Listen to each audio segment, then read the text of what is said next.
Video games handle difficulty in a very restrained way. The character goes through trials and setbacks and they grow through an arc, but it's very easy telling the player this through story events. Actually feeling it as a player through gameplay is pretty valuable.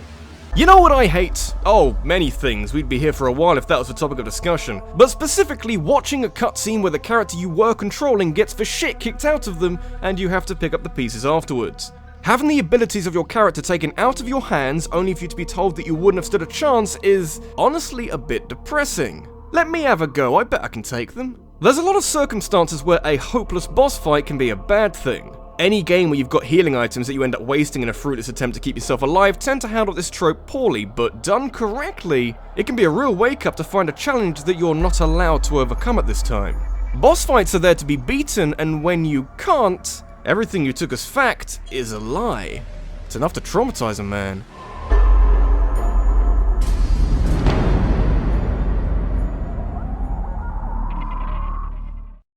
Revenge stories are everywhere these days. It makes a good arc for your story, and if you follow the 3-act structure, it gives your plot enough setbacks and redemptions to see you through to the end. It's especially interesting to see how different settings handle the same basic idea. A game like God of War takes you on a magical mystery tour through Greek mythology, experienced through the eyes of an angry man who really dislikes deities. It's a relatively straight path to the end of the game where Kratos doesn't take too many setbacks, so it's interesting playing a similar game with a similarly angry protagonist in the form of Asura's Wrath, and it doesn't go so well. Asura's Wrath is really good at setting precedents. Man is angry because his demigod friends betrayed him. Man takes out his anger on whatever he can find, and you can work out his strength from there and how much his anger matters in that equation. When someone is so mad that they can destroy a demigod larger than a planet, it's pretty angry. Might be stating the obvious here, but destroying an impossibly large Wyzern by punching his meteor-sized finger doesn't come without a cost. Though, to be fair, if the only consequence of thumping away at a digit this size was losing your arms, I feel like more people would do it. Sadly, you don't get a lot of time to savour your victory before your brother-in-law turns up and beats the ever-loving hell out of you. It's a strange fight, really. You know you can't win it, and it's definitely too early in the game for this kind of even-footing fight, but you're trying to fight without any arms, and it's so damn funny you just can't look away.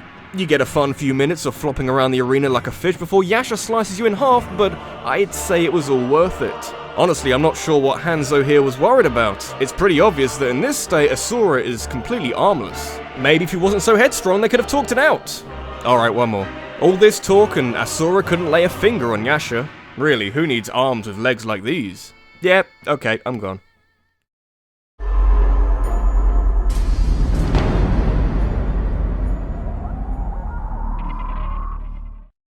Having your abilities taken away from you is an older video game trope as they come. You spend so long building up this arsenal of weapons only for the game to rip it out of your possession and tell you to deal with the shitty hand it's dealt for you instead. So credit to Xenoblade Chronicles for presenting the player with a similar scenario without kicking the player too much in the process. Alright, so you technically don't get anything taken away from you in this game, but you do get more information about what your equipment can do, and as it turns out, the Monado isn't all that good after all.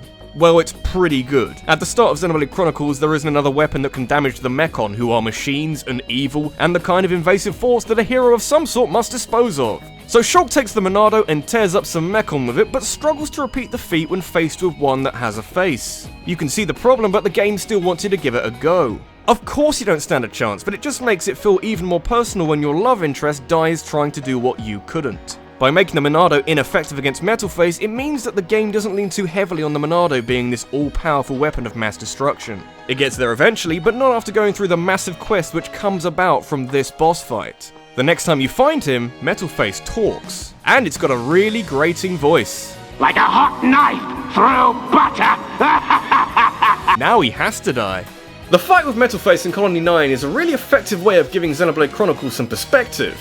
The Monado isn't as strong as you first thought, and the faced Mechon are weird and unusual.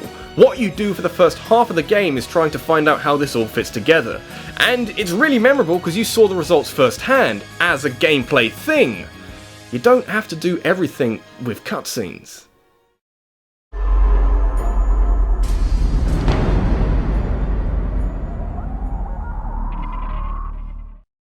The opening level to a video game is a great opportunity to set the tone that your journey is going to follow from there on out. It doesn't have to always be 100% exciting, but you tend to notice the slower, more lethargic opening moments where each and every story beat is laid out for you one after the other, and you find yourself thinking, just let me get on with it. Show, don't tell. The first stage of Mega Man X does a lot of showing and virtually no telling through some clever level design that doesn't require reading pages of dialogue to get a read of what the game is about. You've got just enough time to get to grips with the jumping and the shooting and the large bees in time for this giant robot guy to come down and give you some perspective. You know, I was riding on a car not so long ago and now I'm being pummeled to death by this guy. Can we rewind a couple of minutes? Without a line of dialogue, your abilities as a protagonist, man, are put to the test against your first real challenge in the game and, well, you're a little underprepared. In older Mega Man games, these end-stage boss fights came with health bars, but the mini-boss you faced earlier didn't, and he went down after a while, so you haven't got a clue if you're supposed to be winning or not. Eventually Zero turns up to save you and reassures you that you've still got a lot to learn, but once you pick up all of these power-ups, you might be as strong as Zero himself. Do I get the hair as well? That'd be cool. The only problem here is that when you fight Vile again, you still don't stand a chance against him while he's in the mech suit, and I feel like that dampens your achievements when you still can't defeat him. The one-on-one fight is cool though.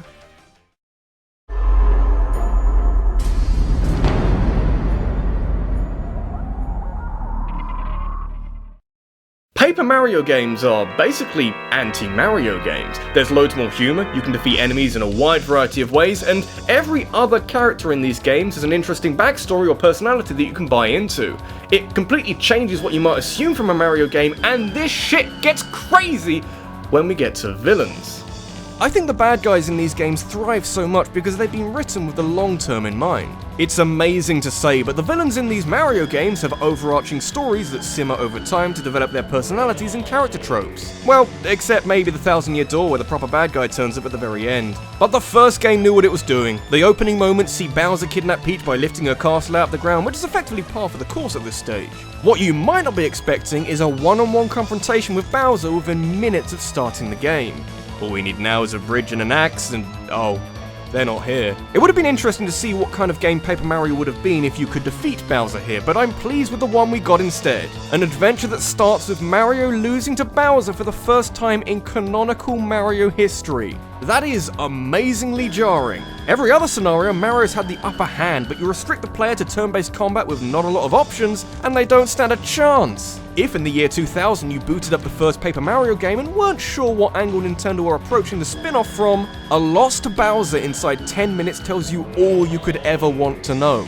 You better buckle up, it only gets weirder from there. After falling out of Bowser's flying fortress thing, Mario is nursed back to health by a family of friendly Goombas. Probably shouldn't tell them how many of their friends I've killed, that'd be awkward.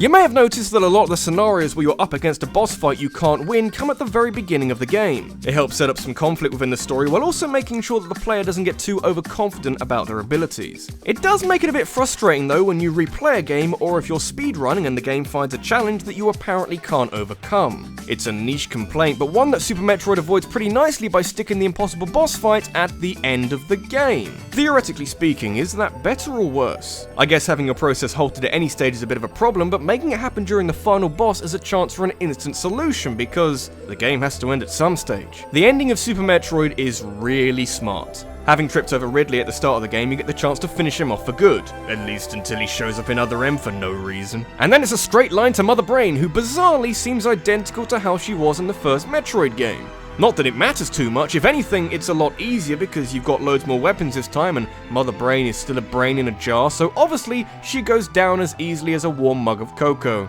Then she grows a dinosaur body and fucks your shit up. It's so sudden, I love it, and it treads the same path that an impossible boss fight should. You think you're awesome, but just as quickly you're knocked down a couple of pegs and given a real showcase of the power of the villain. One that you can't hope to stand up to. Super Metroid is one of the few games out there where the hero is ill-equipped at the end of the game to defeat the villain. And if it wasn't for the noble sacrifice of the baby Metroid, an event that Other M spends a whole game dining out on, that'd be that bad ending the world refused to change, come again next time. Then with the baby Metroid powers, or maybe Samus is just really angry, you pepper Mother Brain with endless rainbow lasers before she crumbles into dust. It was an impossible boss fight for a short period of time, but they are nervous moments to say the least. To come so far and fall short at the crucial moments?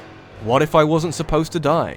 This is RabbidLuigi, and I find it amazing that these 16-bit games can get across this level of drama despite the primitive graphics. But again, since you're experiencing it on a ground level and not in a cutscene, it feels a lot more personal, and, crucially, your responsibility. We talk a lot about choices in video games, but having none, having to accept defeat at the hands of this giant robot, dinosaur, chicken brain thing, it's very powerful. They'd be small hands, though.